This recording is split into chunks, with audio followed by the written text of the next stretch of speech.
Welcome to the Up Education Podcast. Today is July 27th, 2025, and we're diving into one of the most powerful yet simple wealth building strategies out there, low cost ETFs for long term investing. Please remember, this is not financial advice. It's for educational purposes only. Always speak with a licensed financial advisor before making any investment decisions. Let's imagine starting from zero, no assets, no portfolio, but with the benefit of experience and knowledge. How would someone rebuild their financial future? For many seasoned investors, the answer is clear. They'd buy a small number of carefully chosen ETFs and stay disciplined. ETFs, exchange-traded funds, are baskets of stocks that give you instant diversification. One purchase gives you exposure. 2 dozens or hundreds of companies. They're low cost, easy to access through your brokerage, and they rebalance automatically.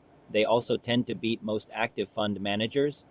That's right, decades of data show that simply tracking the market can outperform the majority of Wall Street professionals. Warren Buffett himself has said most investors should just buy a low-cost S&P 500 ETF and hold it long-term. So which ETFs could form the foundation of a rebuilt portfolio? The first is VO, the Vanguard S&P 500 ETF. It includes the 500 largest U.S. companies, from Apple to Amazon to Nvidia. At the time of this recording, it trades around $567 per share, but many brokerages allow you to buy fractional shares. The expense ratio is just 0.03%. That's $3 a year per $10,000 invested. This ETF gives you the core of the U.S. economy in one move, and it has a long track record of steady, compounding returns. It's the kind of investment that rewards patience and discipline. The second ETF is SCHD, the Schwab U.S. Dividend Equity ETF. This one focuses on strong companies that return cash to shareholders. Think of businesses like Coca-Cola, Texas Instruments, and Cisco Systems. These companies have strong financials, consistent cash flow, and a history of paying dividends. SCHD currently yields about 4% in dividends and has an expense ratio of just 0.06%. In a tax-advantaged account, those dividends can be reinvested tax-deferred, growing your portfolio even faster. It adds income and stability, especially useful during market downturns.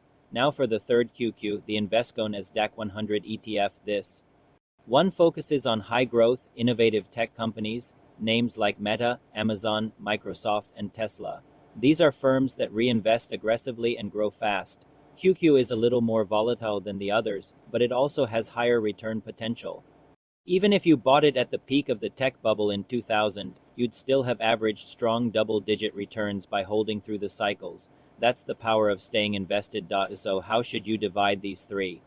It depends on your age and risk tolerance. If you're young, you might lean more toward QQ to take advantage of its growth.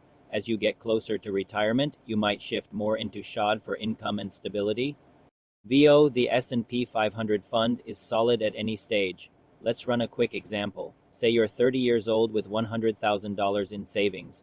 You add $10,000 a year and invest in low-cost ETFs with a 9.5% return.